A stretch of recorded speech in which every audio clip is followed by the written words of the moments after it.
오늘 우리에게 주신 하나님의 말씀은 창세기 45장 3절에서 8절의 말씀입니다. 구약성경 71면에 있습니다.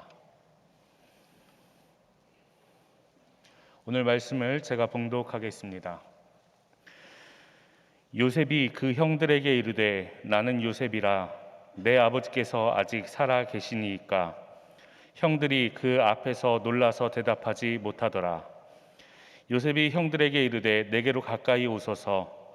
그들이 가까이 가니 이르되 나는 당신들의 아우 요셉이니 당신들이 애굽에 판 자라. 당신들이 나를 이곳에 팔았다고 해서 근심하지 마소서. 한탄하지 마소서. 하나님이 생명을 구원하시려고 나를 당신들보다 먼저 보내셨나이다. 이 땅에 2년 동안 흉년이 들었으나 아직 5년은 밭갈이도 못하고 추수도 못할지라. 하나님이 큰 구원으로 당신들의 생명을 보존하고 당신들의 후손을 세상에 두시려고 나를 당신들보다 먼저 보내셨나니, 그런즉 나를 이리로 보낸 이는 당신들이 아니요 하나님이시라. 하나님이 나를 바로에게 아버지로 삼으시고 그 온 집의 주로 삼으시며 애굽 온 땅의 통치자로 삼으셨나이다. 윤인영 담임 목사님 나오셔서 하나님이 이끄시는 삶이라는 제목으로 하나님의 말씀 선포하시겠습니다. 할렐루야. 우리 앞에 있는 분과 인사 나누시겠습니다. 사랑합니다. 축복합니다. 잘 오셨습니다. 하나님께서는 당신을 사랑하십니다. 고맙습니다. 우리 올해 교회 표도 함께 해볼까요? 다시 주님과 함께, 교회와 함께 일어나 걸읍시다. 화이팅! 예, 화이팅은 물론 성경적인 단어는 아닌데요, 우리 옆에 있는 분과 함께 화이팅 화이팅 하시면서요, 하나님께서 함께 하시니까 다시 일어나 걸읍시다, 이렇게 서로를 격려하고 지지하고 후원하고 기도하는 우리가 되었으면 좋겠습니다. 오늘 말씀의 주인공은 요셉이라고 하는 사람입니다. 예, 족장으로 불려지기도 하고요, 여러분이 잘 아시는 그런 인물이지요. 요셉은 어린 시절부터 아버지 야곱의 극진한 사랑을 받습니다. 실은 좀 편애를 받습니다. 형들에 비하여서 요셉은 더 많은 사랑을 받았고요, 대표적인 것이 형들은 어떤 옷을 입는지 관심도 갖지 않는 아버지가 요셉을 위해서는 좋은 채색 옷을 입혔다, 이렇게 성경은 기록하고 있습니다. 이렇게 조금 특별한 사랑, 편애를 받고 있으면 형들의 좀 미안한 마음을 가지면 형들이 그래도 어떻게 하겠니? 라고 하면서 좀 이렇게 같이 도닥여 주었을 텐데요, 이게 당연한 것처럼 여기고 요셉이 자신이 받는 그 사랑에 대하여 오히려 자랑하고 있는 것을 봅니다. 그 이야기를 들으면서 형제들이 얼마나 화가 났겠어요. 그런데 형제들의 화를 더 돋구는 일이 생깁니다. 어느 날 요셉이, 꿈을 잘 꾸었던 요셉이 와서 형들에게 이야기합니다. 형님들, 제가 꿈을 꾸었는데요, 꿈속에서 제가 쌓아놓은 볕단이 있고 형님들이 쌓아놓은 볕단이 있는데 갑자기 형님들이 쌓아놓은 볕단이 제 볕단을 향하여 절을 하는 것 같습니다. 이렇게 자랑을 하더라는 거예요. 도대체 그 내용에 대하여서 형들이 생각할 그 생각, 형들이 가질 이 마음은 생각하지 않고요, 그저 형들 볕단이 자신의 볕단을 향하여 절하더라, 이렇게 이야기하고 있는 것을 봅니다. 어느 날은 찾아와서요, 자신의 별이라고 생각하는 그 별을 향하여 해와 달과 별들이 또한 인사하고 절하더라 라고 이야기합니다. 그 이야기를 듣고 형제들이 그럼 우리만이 아니라 부모님도 너를 향하여 절을 하라는 거냐? 라고 하며 화를 낼 수밖에 없었지요. 그렇게 요셉은 미움의 대상이 되었습니다. 어느 날 요셉은 아버지 야곱의 심부름으로 형들에게 가서 양을 치는 것을 좀 살펴보아라 라고 하는 그런 심부름을 받습니다. 실은 형제들이 가 있는 곳은 세겜이라고 하는 땅이었는데요, 잘 아시다시피 이 세겜이라고 하는 땅은 이전에 그 땅의 백성들과 야곱의 자손들이 분쟁을 일으키고 다툼을 일으켰던 곳이라서 아마도 이 세겜 땅에서 혹 어려움을 당하고 있는 것은 아닐까라고 하는 그 아버지의 근심이 있어서 요셉에게 가서 살펴보아라 라고 그렇게 심부름을 시켰던 것 같습니다. 그렇게 심부름길을 갔는데요. 세겜에 도착해 보니까 형들은 세겜 땅에 있지 않고 도단이라고 하는 곳으로 옮겼다라고 하는 소식을 듣습니다. 그 땅에 이 양들을 칠 더 풀이 많다라고 하는 이야기를 듣고 형들이 그렇게 도단을 향하여 나아갔다는 것이죠. 그래서 다시 채비를 갖추고 도단을 향하여 나아갑니다. 이제 형들이 저 멀리에서부터 오는 요셉을 발견합니다. 그러면서 형들이요, 요셉을 보면 화가 나는데요, 이 분노가 일어나는데요, 이 멀리서 요셉이 오는 것을 보면서요, 그날따라 더 화가 나서 함께 모의하였다는 것이죠. 더 이상은 못 참겠습니다. 다들 같은 마음이지요. 이 요셉 이제 우리가 죽입시다. 그리고 짐승이 와서 요셉을 죽였다라고 그렇게 부모님에게, 야곱에게, 아버지에게 이야기합시다라고 그렇게 악한 꾀를 꿈꾸었다는 것이지요.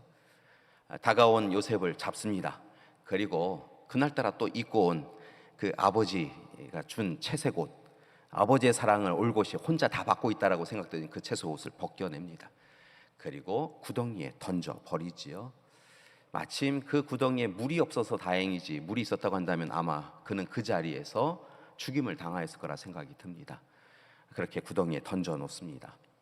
다행스러운 것은 우리가 죽이지는 말자라고 하는 형제들의 이야기가 있었고, 마침 이 도단이라고 하는 곳이 무역로였기 때문에 상인들이 오고 갔었는데요, 마침 그 무역로를 오고 가고 있던 상인들에게 노예로 파십시오라고 하고 이 요셉을 팝니다. 자신의 형제를 파는 악한 일을 행하지요. 그렇게 요셉은 아버지의 심부름을 왔다가 애굽으로 종으로 팔려갑니다. 애굽으로 팔려간 그곳에서 그는 참으로 형제들을 생각하며 분노와 화가 생겼으리라 생각을 합니다. 사실은 이렇게 힘든 삶을 보내며 그의 삶을 과연 이렇게까지 살아야 되는가라고 하는 그런 생각을 하였는데요, 다행인 것은, 그리고 감사한 것은 하나님께서 그를 잊지 아니하시고 그와 함께 동행하셨고 애굽에서 그를 일으켜 세워 주셔서 마침내 애굽의 총리로 세우셨다는 것입니다. 그에게 바로의 꿈을 해몽하게 하여 주셨고 그에게 풍년과 흉년을 감당하고 또한 준비하고 예비할 수 있는 총리의 직함을 받을 수 있도록 바로의 마음을 움직여 주셔서 마침내 애굽의 총리가 되었던 것이지요. 종이었던 이가 애굽의 총리가 된다라고 하는 것, 있을 수 없는 일인데요, 하나님께서 그렇게 강권하셔서 그를 귀한 일을 맡겨 주셨다는 것입니다. 애굽의 총리가 된 요셉, 참으로 그의 지위가 올라갔고 할 수 있는 일이 많아졌고 이전보다 더 많은 일을 감당할 수 있기에 그의 어깨도 들썩하며 이렇게 살아갈 수 있었는데요, 때로 그를 와르르 무너뜨리게 하는 그의 마음에 상처가 있었던 것을 봅니다. 그것은 바로 형제들을 생각할 때마다 무너지는 것, 그런 우울함과 괴로움이었는데요, 참으로 그가 모든 걸 할 수 있다라고 생각되어지는 그 시간에도 자신은 형제들에 의하여 팔림을 받고 종으로 그렇게 보내어진 사람이다라고 하는 것이 가끔 그의 마음속을 지배하게 되어지면 그는 그저 그렇게 우울해져서 고독해지고 우울해진 존재가 되었다는 것입니다. 그래서 그런지 그는 총리가 된 이후에, 애굽의 총리가 된 이후에 언제든 고향 땅 가나안 땅으로 갈 수 있었음에도 불구하고 그렇게 가지 않았던 것을 봅니다. 왜냐하면 고향 땅을 생각할 때마다, 형제들을 생각할 때마다 마음 한편으로는 이 분노와 화가 일어나고 마음 한편으로는 그의 마음이 참으로 상처 때문에 힘겨워서 견딜 수가 없었던 것 같습니다. 그리움과 원망이라고 하는 그 마음이 그의 삶에 가득하였다는 것이죠. 그렇게 살아가고 있었는데 참 놀라운 일이 일어납니다. 예상은 하였지만 마침 그 일이 예상처럼 이루어지니까 힘겨운 날이 되었다는 것이죠. 어느 날 가나안 땅에서 사람들이 왔다라고 하는 이야기를 듣고 그 앞에 서 있는데요, 그렇게 서 있는 요셉 앞에 형제들이 다가옵니다. 사실은 애굽 땅에만 흉년이 있었던 것이 아니라 사실은 고대 근동 국가의 모두에 풍년과 흉년이 있었는데, 풍년 때에 준비하지 못하였던 다른 국가들은 이제 흉년을 맞이하여서 어려운 시기를 보내었다는 것이죠. 말씀을 보니까 벌써 2해가 지났다고 보니까 그들이 가지고 있던 모든 양식을 이제 다 소비해 버리고 정말 내일 무엇을 먹고 살아야 되나 근심할 수밖에 없는 때가 그들에게 임하였나 봅니다. 형제들이 가나안 땅에 머물고 있던 형제들이 그렇게 애굽 땅으로 옵니다. 그리고 고개를 숙이고 우리에게도 양식을 좀 파십시오, 우리에게도 양식을 허락해 주십시오라고 그렇게 간구하지요. 그런 형제들을 바라보며 요셉은 뜻밖의 이야기를 하는데요. 뭐라 이야기하냐면 너희들이 누구냐? 너희들 도대체 어디에서 왔느냐? 라고 이야기하며 너희들 정탐꾼이 아니냐? 애굽이 가지고 있는 이 부유함에 대하여서 너희가 전쟁을 준비하여서 이 모든 것을 강탈해 가려고 찾아온 정탐꾼이 아니냐라고 하며 형제들을 내어 몰았다는 것이지요. 아닙니다, 아닙니다, 우리는 아닙니다 라고 이야기했지만 요셉이 계속하여서 그들에게 강권하여 또 그들에게는 강력하게 그들에게 꾸짖는 이야기를 하고 의심하는 이야기를 한 것을 봅니다. 왜 그랬을까요? 형제들을 바라보며 안타까움도 있고 또한 화가 그의 마음에 여전히 있었기 때문이라 생각을 합니다. 그런데 천천히 살펴보니까요, 형제들이 이야기하는 이야기를 보니까 그 이야기들 가운데 형제들이 자신에게 행한 일에 대하여서 후회하고 있는 것을 요셉이 듣게 되었습니다. 형제들이 이야기합니다. 우리가 이렇게 고난을 당하고 어려움을 당하고 오늘 이 시간 저 애굽 총리에게 부당한 이야기를 듣는 것은 우리가 다른 사람 탓할 이유가 없다, 우리가 잘못하였기 때문이다 라고 형제들이 이야기 나누더라는 것이지요. 우리가 그때 요셉을 그렇게 파는 것이 아니었어, 아무리 그렇게 요셉이 미워도 형제를 그렇게 힘겹게 하는 것이 아니었어 라고 하는 이야기를 주고받는 것을 들었게 되었다는 것이지요. 요셉의 입장에서는 형들이 좀 변했구나 라고 위로가 되었습니다. 그러나 그 형들을 믿을 수 없었습니다. 그래서 마침내 마지막 테스트를 하는데요, 그 마지막 테스트 가운데 정말 마지막 테스트는 바로 이 가나안 땅에서 다시 찾아온 베냐민이라고 하는 이 요셉의 막내 동생, 그 동생을 시험하는 것이었습니다. 그를 통하여 형제를 시험하는 것, 그것이었죠. 베냐민이 찾아옵니다. 그의 마음이 어땠을까요? 요셉이 참으로 어린 시절에 보았던 그 베냐민, 동생을 보았던 그 마음이 어땠을까요? 베냐민이구나. 그런데 형제들을 시험해야 되니까, 테스트해 보아야 되니까요, 그 베냐민이 가지고 있었던 짐에 은잔을 집어넣어라 라고 자신의 시종들에게 이야기합니다. 형제들이 참으로 돈을 지불하고 그 모든 것을, 곡식들을 가지고 가는데요, 그들에게 가지고 있던 돈을 다시 집어넣어라 라고 이야기하고, 특별히 베냐민에게는 은잔, 이 요셉의 은잔을 집어넣어라 라고 이야기합니다. 알지 못한 채로 그저 준 대로 지고 가는데요, 시종들이 다시 달려옵니다. 너희 중에 선을 악으로 갚은 이가 있다, 너희 중에 요셉의 은잔을 훔친 자가 있다, 그는 그냥 돌려보낼 수 없다 라고 이야기했다는 것이지요. 형제들이 그런 사람이 있을 수 없습니다 라고 이야기했지만 그들의 짐을 푸니까 막내 동생 베냐민의 짐에서 모두가 알지 못하는 은잔이 발견됩니다. 그리고 잡혀서 애굽으로 돌아오지요. 누구의 짐에서 은잔이 나왔느냐라고 이야기하니까 베냐민의 짐에서 은잔이 나왔습니다라고 이야기하고, 결국은 그는 종이 될 수밖에 없다라고 이야기합니다. 이제 베냐민은 종이 되게 되었습니다. 놀라운 것은 이전이라고 한다면 그저 베냐민, 막내 동생, 어쩔 수 없는 일이다, 왜 일이 일어난지 알지 못하지만 어쩔 수 없는 일이다라고 하면 베냐민을 종으로 두고 우리는 돌아가자, 우리를 기다리는 우리의 처자식이 있으니 돌아가자라고 이야기할 만한 그 형제들이 다른 이야기를 합니다. 돌아가면 우리 연로하신 아버님 야곱이 있을 텐데, 만약 베냐민마저 오늘 이 시간 이 자리에 종으로 남게 되어지면 아버지의 건강이 위협스럽습니다. 앞서서 요셉을 잃어버렸는데 베냐민마저 그렇게 잃어버렸다고 한다면 우리는 아버지 앞에 설 수가 없습니다. 그러니 제발 베냐민을 보내어 주시고 오히려 나를 종으로 삼아 주십시오라고 형제들이 이야기하는 것을 듣습니다. 형제들이 완전히 변한 것이지요. 그들이 정말 형제간의 사랑으로 그렇게 아버지를 걱정하는 형제가 되었다라고 하는 것을 요셉이 알아챕니다. 그 시간 애굽의 총리, 형제들은 아직 그가 누구인지 알지 못하는데요, 애굽의 총리된 요셉이 자신의 시종들과 관리들을 다 내어 나가라라고 이야기합니다. 함께 그곳에 있었는데요, 모여 있었는데요, 이 애굽 사람들 다 나가라라고 이야기하고 자신과 형제들만 그곳에 남게 되었다는 것이지요. 그렇게 시간이 지난 이후에 두려움에 떨고 있는 형제들을 향하여 요셉이 가까이 나아갑니다. 형제들 보고 오라고 이야기합니다. 그리고 그 형제들에게 이야기했다는 것입니다. 형님들, 제가 누군지 모르시겠어요? 접니다. 요셉입니다. 형제들이 고개도 들지 못합니다. 애굽의 총리가 요셉이라니요. 고개도 들지 못하고 그저 서로 머뭇거리며 뭐라고 했지 라고 이야기하는데요. 다시 이야기합니다. 제가 요셉입니다. 형님들, 고개를 들어서 절 바라보십시오.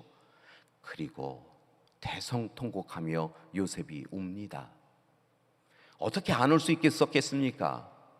지난 시간들, 그 시간들 동안에 그토록 그리워했던 형제들인데 어떻게 안 올 수 있었겠습니까? 때로는 원망과 화와 분노로, 때로는 안타까움으로, 애처로움으로 고독의 시간을, 우울의 시간을 보내면서 그렇게 고향 땅 생각하며 형제들 생각하며 살았던 요셉인데 어떻게 안 올 수 있었을까요? 얼마나 크게 우는지 그의 울음소리가 곁에 있었던 바로의 왕궁까지, 궁정까지 들렸다라고 성경은 기록하고 있습니다. 여러분, 그렇게 대성통곡하는 요셉 앞에서 형제들은 어찌할 줄 바를 모릅니다. 요셉이다라고 하며 반갑기도 하고 두렵기도 하여서 고개를 들긴 들었는데 그 요셉을 바라보며 다시 고개를 숙일 수밖에 없었습니다. 왜냐하면 전날 이전에 자신들이 행한 악함 때문이지요. 오늘 이 시간 그 요셉이 죽었는지 살았는지 알지 못하며 오랜 시간 그들도 마음 아파했지만 결국 아무 소식도 들려오지 않기에 애굽에서 요셉은 죽었으리라 생각하며 살아왔던 날들이었습니다. 그런데 오늘 이 시간 요셉이 살아있다라고 하는 것에 기쁨으로 그를 바라보았다가 요셉에게 행한 자신들의 악함이 생각이 나서 스스로 자기 자신도 용서할 수 없는, 용납할 수 없는 그 악함이 생각나서 그들은 이제 우리는 죽게 되었다라고 이야기하며 그렇게 두려움에 사로잡힐 수밖에 없었다는 것이지요. 그런데 놀라운 것은 그렇게 고개를 들지 못하고 이제 죽게 되었다라고 이야기하는 그들에게 요셉이 놀라운 이야기를, 놀라운 고백을 하고 있다는 것입니다. 5절의 말씀입니다. 당신들이 나를 이곳에 팔았다고 해서 근심하지 마소서, 한탄하지 마소서. 하나님이 생명을 구원하시려고 나를 당신들보다 먼저 보내셨나이다. 당신들이 나를 판 게 아닙니다. 그러니 근심하지 마십시오. 두려워하지 마십시오. 하나님께서 저와 여러분의 생명을 구원하시려고 하나님께서 나와 당신들을 먼저 이곳에 보내신 것입니다.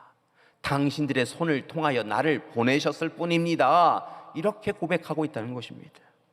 7절의 말씀입니다. 하나님이 큰 구원으로 당신들의 생명을 보존하고 당신들의 후손을 세상에 두시려고 나를 당신들보다 먼저 보내셨던 것입니다.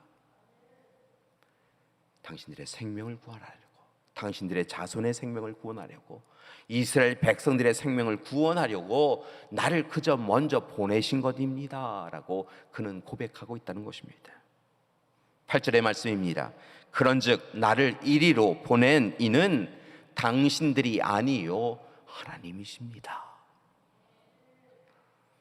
형제들은 요셉을 팔았습니다. 요셉에게 악함을 행하였습니다. 그렇게 요셉을 내던졌고 팔았고 아버지를 속였습니다. 그런데 오늘 이 시간 요셉은 아니라고 하나님이 우리의 생명을 구원해 주시려고 나를 이곳에 먼저 보내셨을 뿐입니다 라고 그렇게 고백하고 있는 것이지요. 요셉은 형들의 악함이 아니라 하나님의 선하심이 자신을 이곳에 보내셨고 하나님의 선하신 계획이 우리를 이곳에 있게 하였다라고 고백하고 있는 것입니다. 물론 처음부터 요셉이 이런 고백을 할 수 있게 된 것은 아니었습니다. 하나님의 선하신 계획을 깨달은 것도 아니었습니다. 형들에 의하여 구덩이에 던져지고 그곳에서 두려움에 빠져 있었을 때 그 시간을 그는 잊을 수가 없었습니다. 형들을 찾아왔는데 형들이 자신을 구덩이에 던져버렸습니다. 어떻게 그 시간을 잊을 수 있겠습니까? 형들이 자신을 노예로 팔았습니다. 종으로 팔았습니다. 그리고 애굽에 팔려왔습니다. 그 시간에 그는 두려움에 사로잡혀서 그저 덜덜덜 떨 수밖에 없었습니다. 그 시간을 어떻게 잊을 수 있었겠습니까? 그렇게 팔려간 곳에서 보디발 부인의 거짓말, 터무니없고 말도 안 되는 그 거짓말 때문에 자신이 오히려 죄인이 되어져서 옥에 가두어졌을 때 그것을 어떻게 견뎌낼 수 있었겠습니까? 간신히 하루를 살아가다가 하나님의 인도하신 가운데 바로의 술 맡은 관원의 꿈을 해몽해주고 나를 잊지 말아달라고 분명히 이야기했는데 그 술 맡은 관원이 자신은 잊어버리고 내가 너를 불러주리라 라고 했었던 그 약속은 하나도 이루어지지 않는 그 상황에서 어떻게 요셉은 그 시간들을 보내었을까요? 화와 분노로 그의 삶을 채워갔으리라 생각이 듭니다. 특별히 이 모든 일에 근원이라고 할 수 있는 형제들을 향한 그의 화는 절대로 잊을 수 없는 그런 화였을 것입니다. 그런데 시간이 지나면서 부당하고 억울한 일을 당하면서 그렇게 시간이 지나면서 옥에 갇히면서 사람들이 자신을 잊어버리고 아무도 찾지 않는 그 삶의 자리에 서면서 아무도 기댈 수 없었던 그 시간에 하나님께서 그를 찾아와 주십니다. 그리고 그의 마음에 터치하여 주십니다. 그리고 하나님께서 귀한 깨달음을 주셨다는 것이지요. 요셉은 사실이 아닌 누명을 쓰고 부당하게 갇힌 그 감옥에서 자신을 잊지 않고 찾아오셔서 내가 너를 알아. 내가 너를 잊지 않고 있어. 나는 너의 하나님이야 라고 하시는 하나님의 음성을 들었다는 것입니다. 그리고 다시 두 손을 모읍니다. 하나님을 향하여 기도합니다. 세상 사람 자신을 못 알아주고 가장 친하다고 가장 가까이 있다고 생각하였던 형제들이 자신을 배반하고 팔았는데 그래야 화가 가득하였는데 어느 시간 하나님께서 찾아와 주시고 얼마나 아프냐고 힘드냐고 그렇게 품어주시는 순간 그는 다시 하나님 앞에 설 수 있게 되었다는 것입니다. 그리고 깨닫습니다. 오늘 이 시간 자신이 당하는 고난과 고통의 시간이 절대로 끝이 아니라 하나님께서 이 고난과 고통의 시간을 통하여 자신을 단련시켜 주시고 자신에게 허락하신 꿈을 이루어 주실 것이라고, 자신을 통하여 이루시고자 하시는 하나님의 비전을 분명히 이루실 때가 올 것이라고 그는 확신을 가지게 되었다는 것입니다. 그리고 실패와 좌절 그 시간 가운데 하나님이 예배해 주신 기쁨과 희망을 품게 된 것입니다. 그렇게 하나님께서 그와 함께 하심을 깨닫게 되었고 하나님의 인도하심을 기대하며 기도하게 되었던 것이지요. 여러분, 그렇게 하나님 앞에 기도하였더니, 하나님을 의지하였더니, 하나님의 도우심을 바랬더니 그의 삶의 방향과 기준이 달라집니다. 이전엔 자기 중심적인 사람이었습니다. 자기가 잘 살면 되는 사람이었습니다. 자신에게 허락하여 주신 그 꿈을 통하여 하나님께서 자신의 백성에게 무엇을 이루어 가실지에 대해서는 전혀 생각하지 아니하고 그저 형들의 볕단이 자신을 향하여 참으로 절하였다. 참으로 형들의 별이 자신의 별을 향하여 참으로 절하였다라고 하는 것을 자랑스러워하며 자신이 높아지려고 하는 것에만 급급하였던 이가 요셉이었습니다. 사랑은 당연한 것이라 생각하였습니다. 자신이 많은 것을 누리는 것이 합당한 일이다라고 생각하였던 그런 존재였다는 것이지요. 그런데 그런 그가 그렇게 자신밖에 모르고 살아갔던 그런 삶의 방향과 방식을 살아갔던 그런 삶의 방향과 목적을 가지고 살아갔던 그가 가치와 기준이 달라집니다. 방향과 목적이 달라집니다. 이제 하나님을 바라보게 되었다는 것입니다. 그리고 하나님이 자신을 통하여 이루시고자 하시는 일에 대하여 관심을 갖고 기도하고 그 일이 이루어지기를 간절히 기도하는 사람이 된 것이지요. 보이는 삶의 현실에 그의 시선이 사로잡히지 아니하고 오히려 보이지 아니하는 하나님의 위대하심과 하나님의 도우심을 간구하며 하나님 앞에 자신이 사로잡히기를 소망하는 사람이 된 것입니다. 그리고 자신과 함께 하시는 하나님을 신뢰하고 날마다 거룩하고 정결한 삶을 실천하며 살아갈 수 있었던 것입니다. 그렇게 하나님께서는 그렇게 단련받은 요셉을 하나님의 계획 가운데 참으로 바로의 꿈을 해몽하고 그 일을 문제를 해결할 수 있는 애굽의 총리로 바로의 마음을 움직이셔서 그곳에 세우게 해주신 것이지요.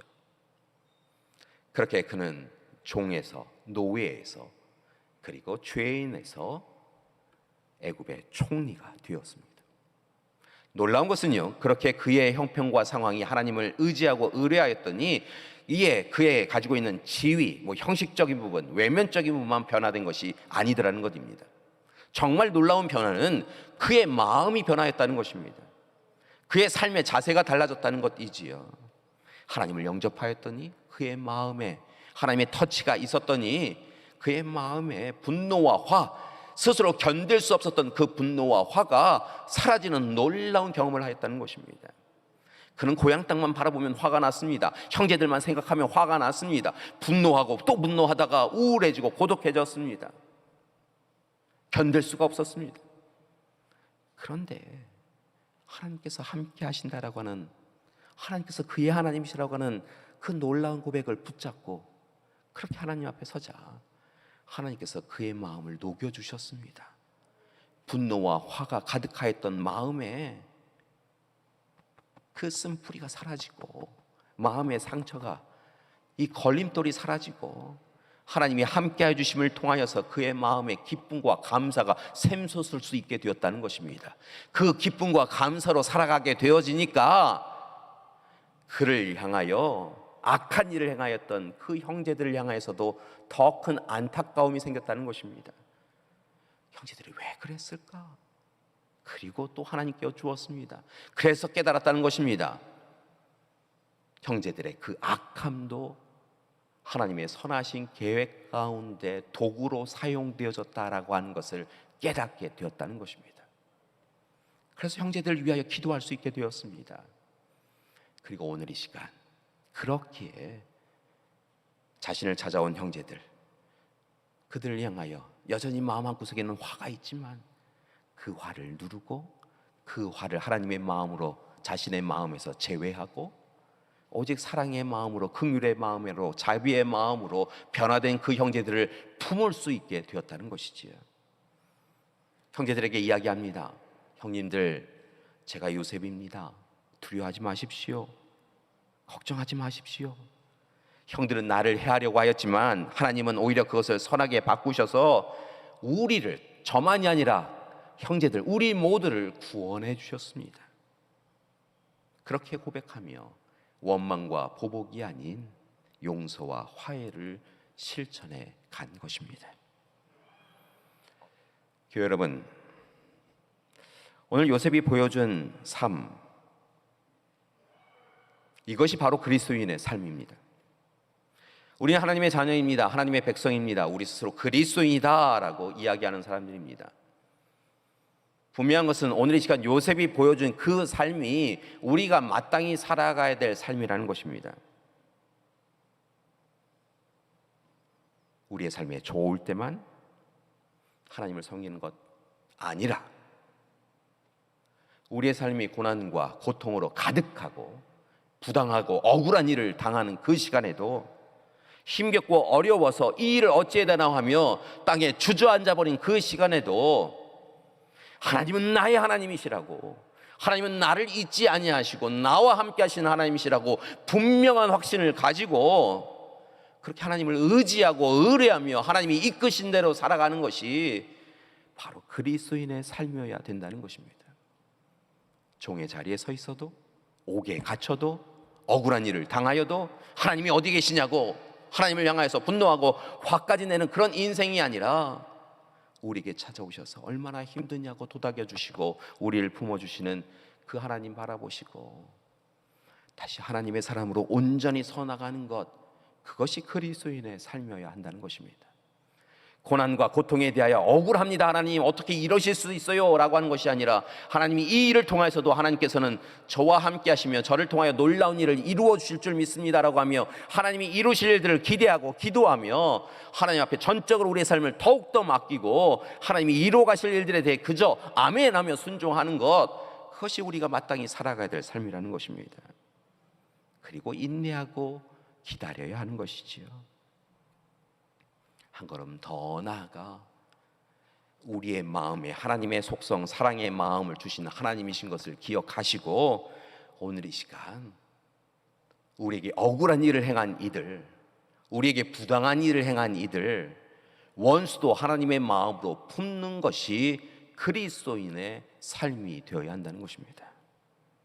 눈에는 눈, 이에는 이, 상처에는 더 큰 상처로 갚는 것이 그리스도인의 삶이 아니라 오늘 이 시간 요셉처럼 하나님의 사랑이 오늘 이 시간 우리에게 임하였다라고 고백한다면, 나는 하나님이 이끄시는 하나님의 백성이라고 고백한다고 한다면 먼저 용서하고 품을 수 있어야 하는 것이 그리스도인의 삶이라는 것입니다.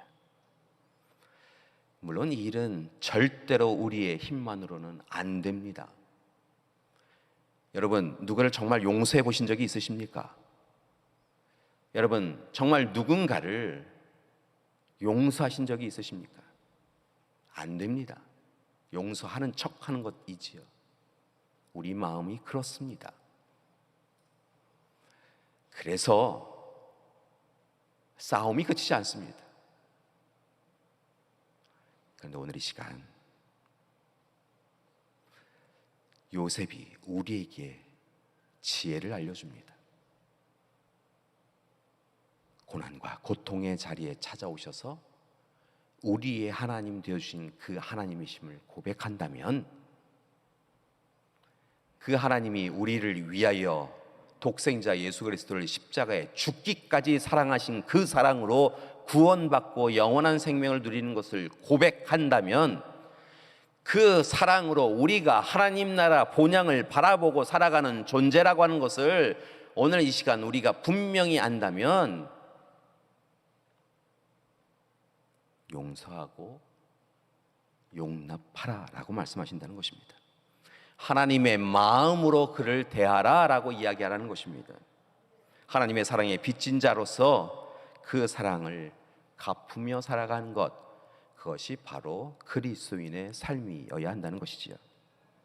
교회 여러분, 오늘 이 시간 요셉처럼 하나님의 이끄심의 은혜를 누리는 우리가 되기를 소망합니다. 힘들고 어려울 때 하나님 우리를 모른다 하니 하시고 우리에게 찾아오셔서 우리 하나님 되어주십니다. 그 은혜를 누리는 우리가 되기를 소망합니다. 오늘 이 시간 이 고난과 역경과 아픔과 상처를 그냥 두시는 것이 아니라 오히려 역전시켜 주셔서 걸림돌을 디딤돌로 삼아 주셔서 우리에게 마침내 하나님의 뜻을, 하나님의 꿈과 비전을 이루어 주실 때가 있음을 분명히 기대하시고 기도하며 살아가는 우리가 되길 소망합니다.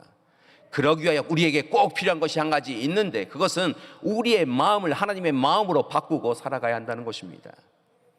그리고 오늘 이 시간 때로 우리를 힘겹게 했던 그 원수도 품을 때 하나님께서 우리를 통하여 놀라운 일을 가정과 교회에, 세상에 이루어 주실 줄 믿습니다. 이 시대 참 힘든 세상을 보내고 있습니다. 참 여러 가지 이유로 힘든 시간을 보내고 있습니다. 실은 우리 믿음의 가족분들의 얼굴을 뵈면 예전에는 행복함이, 미소가 가득하셨는데요, 요즘은 찡그리고 우울하고 어떻게 해요 목사님 하면서요 마음 아파하는 얼굴이 더 많으십니다. 여러분, 그리스도인들은요 하나님 나라의 대표 선수들이고 하나님 나라를 살아가는 사람들인데 우리의 얼굴이 그렇게 되어버렸습니다.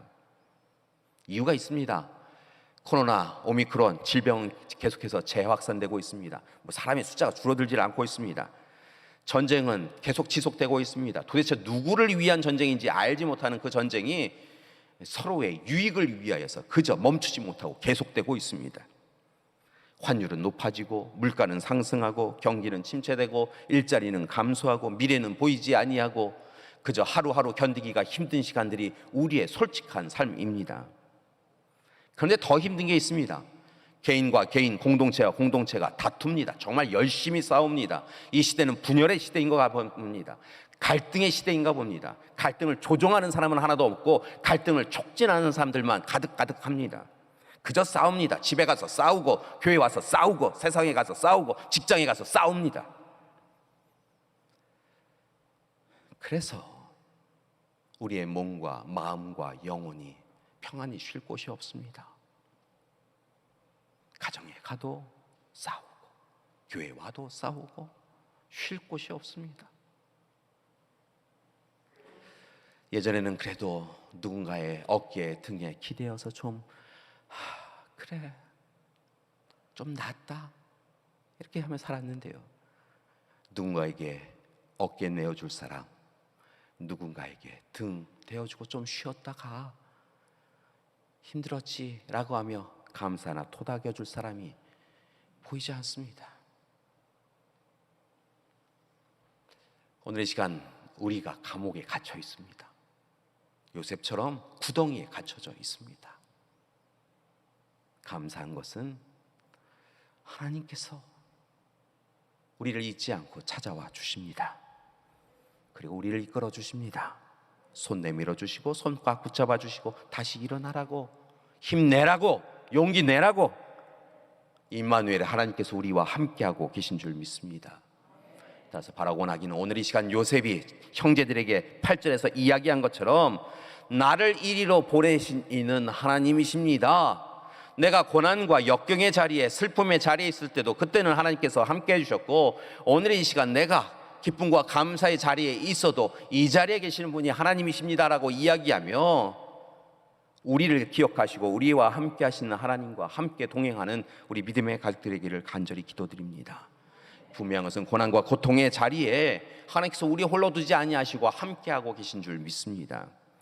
가나라고 하는 국가의 여성 신학자인 메르시 암바 오디오웨라고 하는 그런 신학자 분이 있습니다.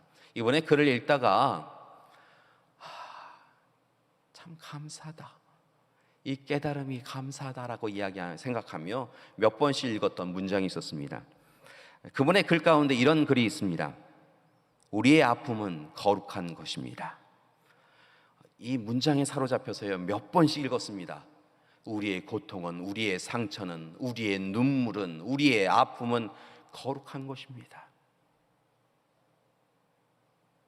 물론 우리가 감당해야 할 아픔은 쉬운 것도 아니고 분명 우리를 힘들게 만드는 것입니다. 그러나 이 아픔, 상처를 통하여 우리는 하나님의 도우심을 받게 됩니다. 잊지 마십시오. 이 아픔, 상처를 통하여 우리는 하나님의 도우심을 받게 됩니다. 또한 위로와 긍휼의 공동체를 만나게 됩니다. 따라서 오늘의 고통은 고통으로만 끝나는 것이 아니라 우리를 하나님께로 인도하는 고귀한 과정이요, 이 과정을 통하여 우리는 하나님의 형상, 온전한 인간에 이르게 되는 것입니다.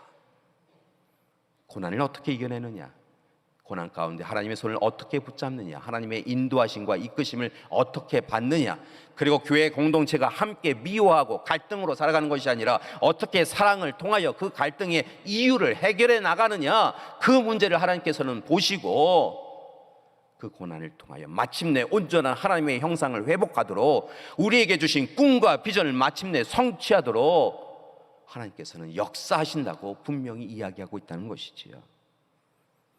따라 사랑하는 교회 여러분, 고난과 고통의 자리에서 하나님의 손을 꽉 붙잡고 하나님의 인도하심을 받는 우리가 되기를 소망합니다. 그리고 하나님의 그 인도하심의 감격과 감동을 누렸다고 한다면, 행여 혹 우리에게 억울한 일을 행한 사람이 있어도, 우리를 아프게 한 이가 있어도, 옳지 않은 일을 행한 이가 있어도 그를 품고 그를 용서하고 용납하고, 주님이 그리하셨듯 용서하고 용납하고 그의 손을 함께 잡고 그렇게 하나님의 이끄심을 받아 살아가는 것이 우리의 삶이 되어야 될 줄 믿습니다. 사랑하는 교회 여러분, 간절히 부탁드립니다. 다가오는 한 주간 고난과 고통이 우리를 이끌어 가도록 그냥 두지 마십시오. 우리의 분노와 화가 우리의 삶을 이끌어 가도록 두지 마십시오. 세상의 시험과 유혹, 내면의 탐욕과 욕망이 우리를 함부로 대하도록 그저 그렇게 우리를 그것에게 내어주지 마십시오. 오직 하나님 바라보시고 하나님의 손 꽉 붙잡으시고 하나님이 이끄시는 삶을 살아가는 우리 믿음의 가족들 되기를 간절히 기도드립니다. 하나님이 우리의 하나님 되어주시고 고난과 고통도 넉넉히 이기게 해주시고 고난의 이유가 되었던 관계들도 사랑의 관계로 회복시켜 주실 줄 믿습니다. 우리 옆에 분에게 이렇게 마지막으로 인사 나누셨으면 좋겠습니다. 하나님이 함께 하십니다. 힘내십시오. 잘 될 겁니다. 염려하지 마십시오. 하나님이 이끌어 주실 것입니다. 하나님이 이끌어 주실 줄 믿습니다.